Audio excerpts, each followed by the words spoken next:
Tirupati maternity హాస్పిటల్లో చికిత్స పొందుతున్న బాధితురాలని పరామర్శించడానికి మాజీ మంత్రి రోజా ఆసుపత్రికి చేరుకున్నారు. కానీ రోజాను పోలీసులు పరామర్శించేందుకు లోపలికి అనుమతించలేదు. దీంతో రోజా పోలీసులతో వాగ్వాదానికి దిగారు.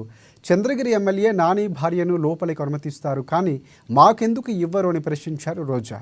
బీహార్లో ఇలాంటి దారుణ ఘటనలు జరిగేవి ఈరోజు ఏపీలో రోజూ జరుగుతున్నాయంటూ ఆగ్రహాన్ని వ్యక్తం చేశారు రోజా.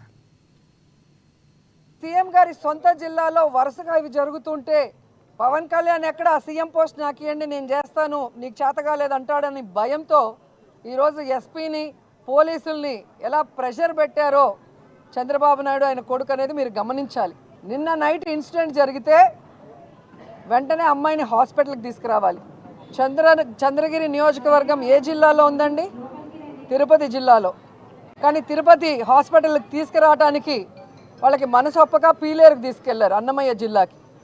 అది అక్కడ కుదరదని తెలిసిన తర్వాత లేటుగా, అంటే ఎక్కడైనా రేప్ జరిగింది అన్న విషయాన్ని బయటికి తెలియనికూడదని ఎంత టైం లేటు చేయాలో అంత టైం లేటు చేసి ఇప్పుడు తీసుకొచ్చి ఇప్పుడు ఆ తల్లిదండ్రుల్ని ఆ అమ్మాయిని బెదిరించే కార్యక్రమం చేస్తూ నిన్న వాళ్ళ నాన్న మాట్లాడిన మాటలకి ఈరోజు మాట్లాడిన మాటలు చూస్తేనే ఆ తల్లిదండ్రుల మీద ఎంత ప్రెషర్ ఉందనేది నేను అర్థం చేసుకోగలను.